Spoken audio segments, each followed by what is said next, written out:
Now, how exciting of a night was this? Oh man, I was on the edge of my seat, a little emotional here and there. I mean, what an awesome day. You know? What was it like watching the fight as it was progressing?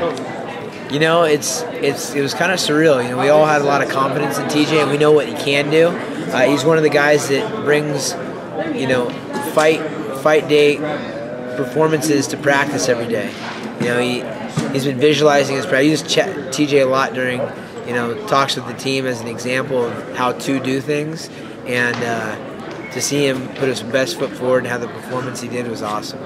Now, I remember you bringing up TJ's name years ago, way before he got into the UFC. I mean, obviously you saw something special in him before everybody else even knew about him. Yeah, you know, a lot of people don't know, I was a coach at UC Davis from 2003 to 2005, and TJ was one of the guys I recruited. As on the phone, I talked to him when he was a high school senior, and he actually was already set to go to a different school. I tried to talk him into getting his grades up so he could get into UC Davis throughout that semester, and I've always had my eye on him since then. You know, that was 2003, 2004. Wow. So, you know, I've got a long history with the guy. Chad's another guy also. Chad was the guy. You got him to UC Davis? Well, yeah, he came on a recruiting trip. You know, I showed him around. I was, you know, I've been with these guys for a long time. The influencer you are. I got an eye for talent. So you fought Renan Barão before.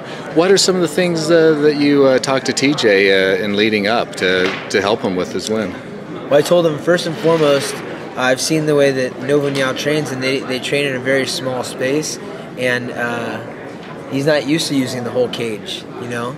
So I told TJ, don't let him hit you. He's a big, powerful guy. You have to be real. You have to honor his submissions because the guy's a dangerous submission artist. You have to honor his power, but you don't be afraid of it and push the pace. I know that Barão cuts a lot of weight, and you know, as a guy that cuts a lot of weight, a lot of weight, you know, especially if you're not doing it correctly, it can wear on you in the later rounds. So keeping that high pace is important, and then just believing in himself. And I've been telling TJ. Since the first time I fought Barão, I told TJ, I said, hey man, I think you're next for the belt. Then I go and have a 4-fight win streak and then step in to get the title shot again. But I told him, I said, you're most likely getting the shot before I do. And he was like, yeah, I know. And like we were talking about the difference between Cruz and Barão. So this is something TJ's been preparing for a long time, and he deserves it. Talk about the belt. Finally, a UFC title belt for Alpha Male. How does that feel? Yeah, it's pretty awesome. And you know, people have been talking about the avoidance of the belt and this and that, but the UFC's only had our weight class for 3 years. So, you know, we've had a couple of at-bats and just hit a grand slam as far as I'm concerned. And it's going to keep coming. We're going to keep the belts coming. We're going to have a long tradition at Team Alpha Male. We want to start getting some of the heavier weight classes in the UFC as well. We've got a great program, man. It's been 11 years now. Yeah, for a while. I started this thing off. And you must be proud. I'm very proud, man. I'm very proud.